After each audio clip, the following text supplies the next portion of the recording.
আজকে সকাল থেকে ঢাকা মিরপুর ১৪ নাম্বার মেইন রোডে সিএনজি ড্রাইভার সবাই রাস্তায় নেমে গেছে তাদের দাবি নিয়ে। দেখতে পারতেছেন একটা সিএনজি উল্টে আছে। তারা ইচ্ছাকৃতভাবে সিএনজিটিকে উল্টিয়ে দিল, কারণ সবাই বসে আছে, সবাই আন্দোলন করতেছে তাদের ন্যায্য দাবির জন্য। সে কেন বের হলো? সেজন্য সিএনজি উল্টিয়ে দেওয়া হয়েছে এবং এটা তার শাস্তি। মূলত এখানে বিষয়টা হলো যারা সিএনজিটাকে উল্টাচ্ছে এবং রাস্তা অবরোধ করে আছে, বন্ধ করে আছে, তাদের সাথে আমিও জড়িত ছিলাম। বিষয়টা এখানে একটু খেয়াল করে দেখবেন। বাংলাদেশের বিআরটি থেকে তাদেরকে নোটিশ দেওয়া হয়েছে, ঢাকা মেট্রো যে সিএনজি গুলা রয়েছে তারা যদি মিটারে না চলে তাহলে তাদের ৬ মাসের জেল এবং ৫০,০০০ টাকা জরিমানা। আচ্ছা, তাদের মাথায় কি কাজ করে না? একজন সিএনজি ড্রাইভারকে ৫০,০০০ টাকা জরিমানা কি করে সম্ভব এবং কি করে দেয়? এটা কি তাদের মাথায় কাজ করে না? একজন সিএনজি ড্রাইভার মিটার দিয়ে যদি চলে তাহলে সে কখনো তার সংসার এই ঢাকা শহরে চালাতে পারবে না। ঢাকা শহরের দ্রব্যমূল্য এবং বাসা ভাড়া, এই বাচ্চাদের খরচ, নিজের খরচ সবকিছু মিলিয়ে কতটুকু খরচ আছে এটা সবাই জানে, প্রত্যেকেই জানে। একটা সিএনজিওয়ালা প্রতিদিন ৫,০০০ টাকা ইনকাম করে না এবং সে কারো কাছ থেকে ঘুষও নিতে পারে না। তার উপরে যে জুলুম, অত্যাচার, রাস্তায় পুলিশের অত্যাচার, রাস্তায় ট্রাফিকের অত্যাচার, নো পার্কিং এর মামলা, বিভিন্ন ধরনের মামলা তাদের উপরে ঢেলে দেওয়া হয়। আসলে এই দাবি নিয়েই তারা মাঠে নেমেছে এবং কিছু পুলিশও আসছে, তাদের সাথে কথা বলছে।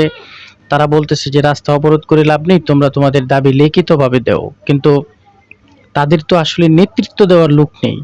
তারা তো গরিব, অসহায়। তাদের নেতৃত্ব কে দিবে? মহাজনরা সবাই বাসায় বসে আছে। কিন্তু সকাল থেকে সেই গরিব কাঙ্গাল যারা, তারা রুটে নেমে আসছে, কারণ তাদের পেট চলতেছে না। একজন মানুষকে যদি ৬ মাসের জেল এবং ৫০,০০০ টাকা জরিমানা ধরা হয়, তাহলে এই সিএনজি ড্রাইভারটা ৬ মাসেও সেই ৫০,০০০ টাকা ভাঙা সম্ভব নাই। আসলে তারা গরিবের উপরে যেভাবে জুলুম এবং এই অত্যাচার করে, তাদের উপরে যেভাবে কোনো কিছু ঢেলে দেয়, আসল জায়গায় ঢালতে পারে না। কত মানুষ চুরি করতেছে জাগাত বসে, এসির ভিতরে বসে থেকে, দামি চেয়ারে বসে থেকে, তাদেরকে কেউ ধরতে পারে না। কিন্তু টুকটাক যেই চুরি করে, একটা এই অল্প টাকার যে চুরিটা করে, যেমন জুতা স্যুট, তার খুব কঠিন বিচার হয়। আসলে ভিতরে বসে থাকে যারা, তাদের কোনো বিচার হয় না। আমরা একটা জিনিস খেয়াল করে আপনাদেরকে আজকে এই জিনিসটা যে দেখাচ্ছি, দেখুন এখানে যারা আছে সবাই গরিব, তারা জমা গাড়ি চালায়।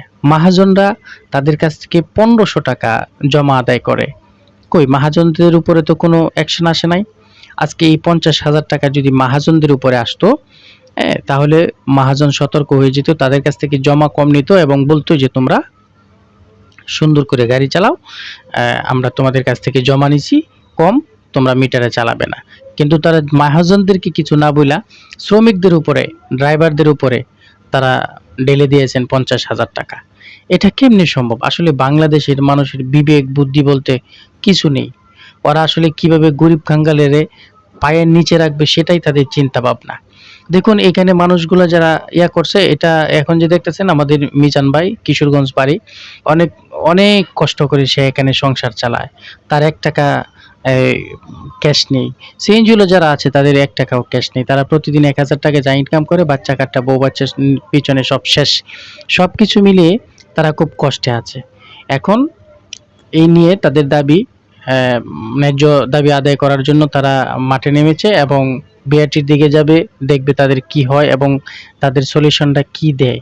এইজন্য ১৪ নাম্বার থেকে বিশাল জ্যামজটের মধ্যে তারা আসলে সব রাস্তাঘাট বন্ধ করে দিয়ে জ্যাম বাজিয়ে দিয়েছে, ক্যান্টনমেন্ট পর্যন্ত জ্যাম। এই আরকি আপনাদেরকে জানাচ্ছি। অবশ্যই ফলো করবেন এবং ভালো, ভালো নিউজ পেতে আপনারা সঙ্গে থাকবেন এবং ফলো করে রাখবেন পেজটা, যেন আমি আরো ভালো নিউজ আপনাদের সামনে তুলে ধরতে পারি। সবাইকে ধন্যবাদ, অসংখ্য ধন্যবাদ সবাইকে।